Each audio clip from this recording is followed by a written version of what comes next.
preach on salvation this morning, or would you rather me preach on this or that this morning? And, I'm going to do my best to follow God. He's the one who gave me strength to stand up here this morning. He's the one who gave me strength to make it over here this morning. And the only way that this service is going to have anything to it is if God's involved in it. And if He's involved in it, we'll have us a good one. And I just ask you to listen here this morning in Proverbs, over here if you want to read along. I got to thinking about, what does God hate? He told us what He hates. And it's over here in the 6th chapter of Proverbs, and if you want to read along in 16th verse. God, He's got some patience evidently, because if it had been me sitting up there, I'd have done ended her a long time ago. The way this world has gotten, the way the world has turned its back on Him, the way His people has turned our back on Him, and it's a shame that we've got the shape that we're in with our country, with our world, and it's only because that we've turned our backs on God. And we think about what He says here. He says here, these six things doth the Lord hate. Yea, 7 are an abomination unto Him. And I got to thinking as I was reading these 6 things, and I got to thinking about who I was growing up and who I was as I got my 20s and older into my 20s. And I started thinking about the things that I used to do, and the things that whenever I got strayed away from God, what all that I'd done that God hated. And I started thinking, and I've done 6 of these things that God told us that He hated. And the only one that I can think of that I didn't do was shed innocent blood. I ain't never killed nobody.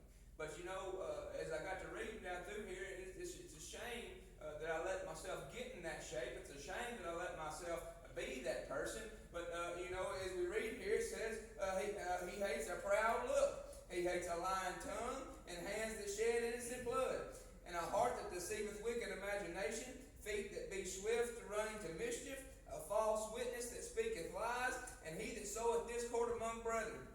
My son, keep my father's commandment, and forsake not the law that thy mother. Bind them continually upon thy heart, and tie them about thy neck. And thou goest, and it shall lead thee, and thou shalt sleepest in, and thou shalt keep thee. When thou awakest, it shall talk with thee, for the commandment is a lamp, and the law is a light, and the reproof of instructions are the way of life.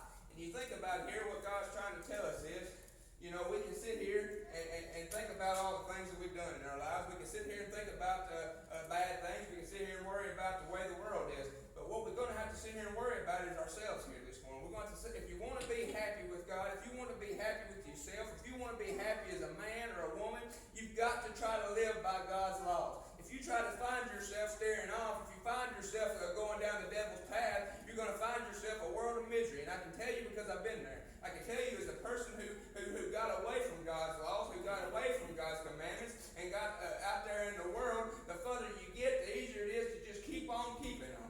And I'm here to tell you this morning that the way that God wants you to travel is the way that He tells us right here in this book.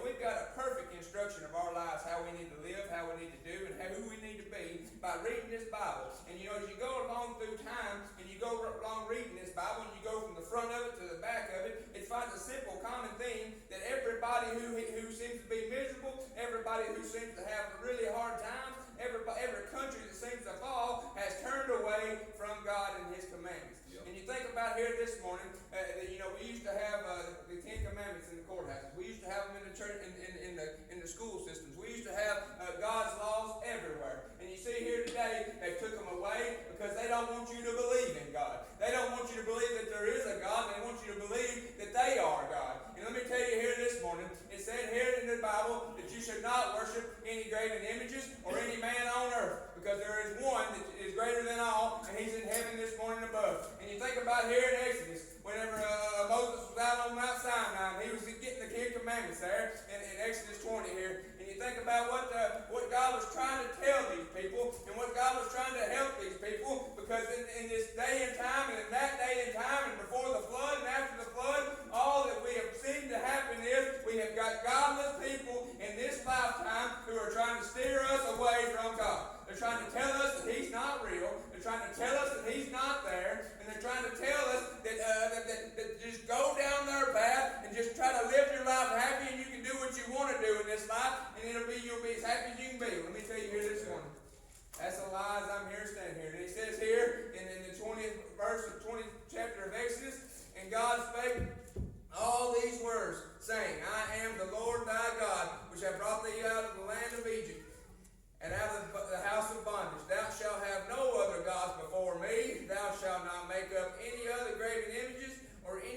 likeness of anything that is in the heaven above, or that is in the earth beneath, or that is in the water underneath the earth. Thou shalt not bow to thyself to them, nor serve them, for I, the Lord thy God, am a jealous God, visiting in the iniquity of the fathers upon the children, and unto the third, fourth generation of them that hate me, and showing mercy unto the thousands of them that love me, and keep my commandments. Thou shalt not take thy name of the Lord thy God in vain, for the Lord will not hold him guiltless that take his name in vain.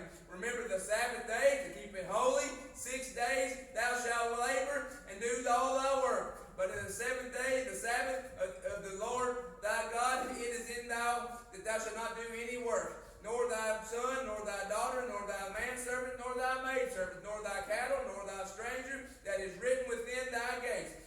For in the 6 days that the Lord made heaven and earth and the sea, and all that was in them, the rest, and rested the seventh day. Wherefore the Lord blessed in the Sabbath day, and hallowed it. Honor thy father and thy mother, and thy days may be long in the land which the Lord God hath given thee. Thou shalt not kill, thou shalt not commit adultery, thou shalt not steal, thou shalt not bear false witness against thy neighbor. Thou shalt not covet thy neighbor's house, thou shalt not covet thy neighbor's wife, nor manservant, nor maidservant, nor oxen, nor ass, nor anything that is in thy neighbor's. And you think about here this morning, where have our world gotten to, and they turned away from every one of these laws. You get to thinking about our world today and the miseries that we're in this morning, we've turned away from every one of these laws that God has put in front of us. And where are we at? We're sitting here in church this morning exactly where we're supposed to be. We've took the day off. We've come to worship God exactly where we need to be. Now, what we need to do is, once we get here, is actually worship God. Not just be here for somebody else. Not just be here to save face. Not just be here because that's where you think you're supposed to be. You're supposed to wake up on a Sunday morning and can't wait to get to church to thank your God and glorify Him for what He's done for us.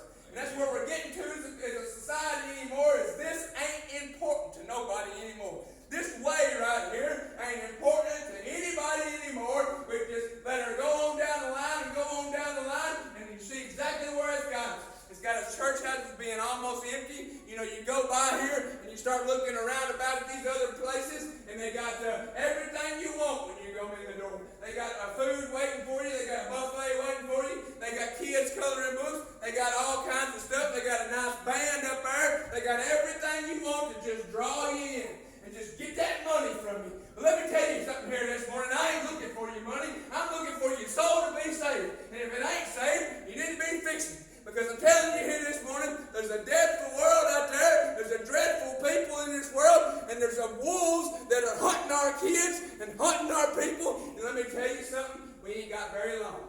We ain't got much longer of this old way probably being here. Because you look here at what's coming down the line. You know, you think about what's happening in other countries. You think, oh, that won't never happen here. You just hide and watch. It's a-coming.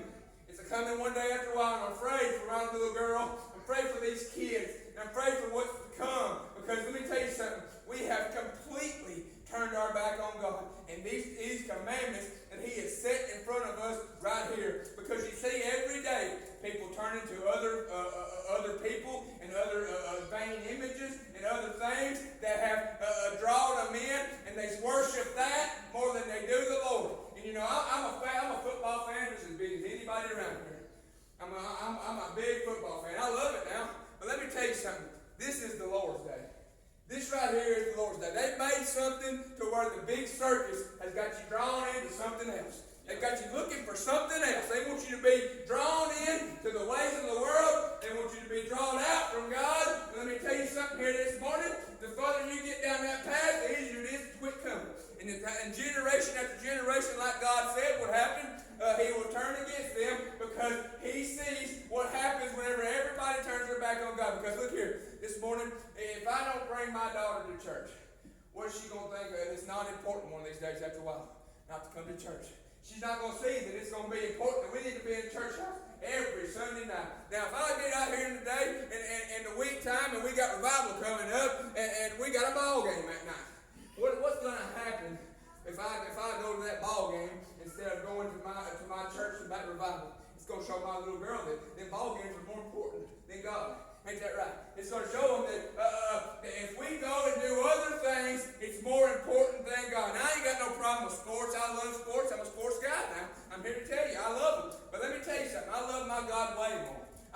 love God more than I can even imagine this morning, because anything that I can do for Him, I'm going to do my best to try to do it nowadays. Now, I ain't always been that way. I've been down the devil's path. I've traveled down it. I've went about as far as I could go down that devil's path. But let me tell you something. I have found safety in my Lord. I have found happiness in my Lord. I have found that whenever I turn my will and my power and everything that I've got over to Him and trust in Him, every day ain't going to be that great. Every day ain't going to be awesome. Every day ain't going to be easy. But let me tell you something. It's a little bit easier with God. There's going to be bad times. There's going to be good times. There's some bad times coming right down the pike here if we don't watch it. And I'm afraid for our country, and I'm afraid for our kids, because everything that God has put in forth, and that He had wrote in them stones that everything that everybody is doing is turning against Him.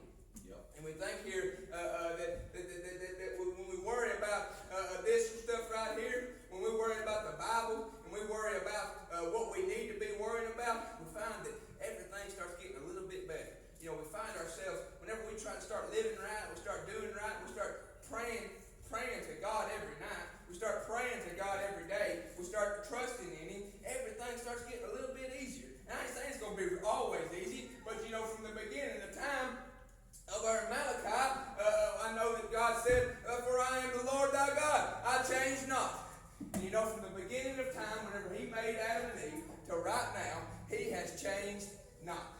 So anything that's from the front of this Bible to the back of this Bible, He has changed not. And He expects us to take just as much heed to the front of this Bible as He does the back of this Bible. And I'm here to tell you this morning, a lot of people, they want to just read the front of it, or they just want to read the back of it. Let me tell you something. This whole Bible right here is important for instruction and reproof, and for how to live our lives and how to be saved. And you know what?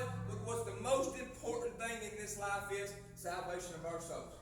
That's the number one thing we need to be focused on. That's the number one thing we need to be yearning for. And we think about as a lost kid, it's a little bit easier to get probably saved as a lost child, because you believe everything. You wholeheartedly believe everything. And the older you get, the easier it is for you to start questioning things and wondering if this is true or not. And you start seeing the ways of the world, and then you pick certain people think, well, there ain't no God. Look at the way the world is. If there was God, let me tell you what that is. It's the devil.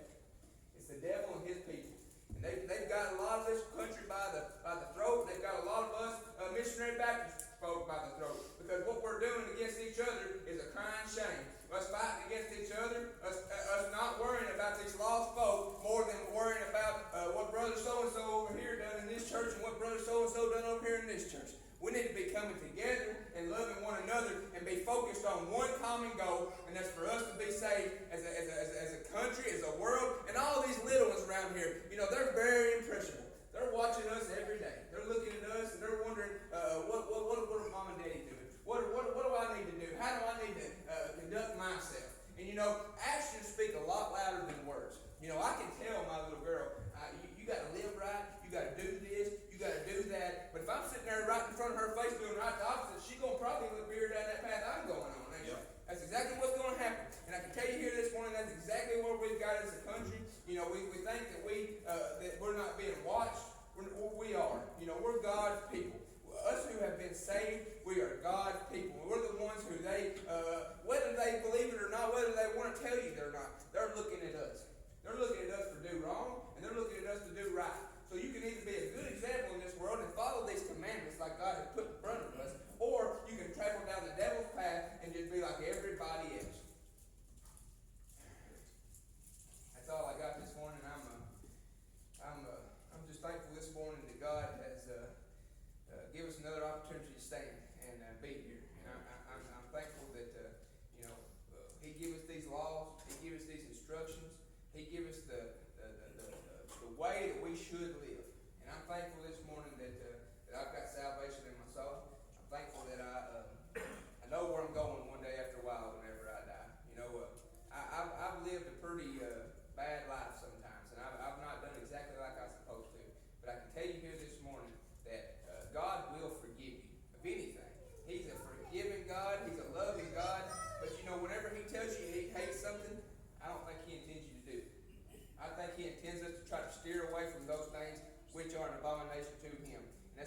got into today is you get praised for being an abomination to God. And it's a shame. It's a crying shame that you get praised nowadays by the world for being an abomination to God. And I pray this morning that we try to do better as God's people for standing up for Him, standing up for His ways, and this belief that we have, that we know. You know, if you're here today and you're saved, you know you're saved. There ain't no question marks. There ain't no am I. You know, you may question yourself, but when God touches that soul, that's as far as you're gonna get. That's as much as you're gonna get. That's all you're gonna get. It ain't gonna be taken away from you. It ain't gonna be. It ain't gonna get no sweeter. It's just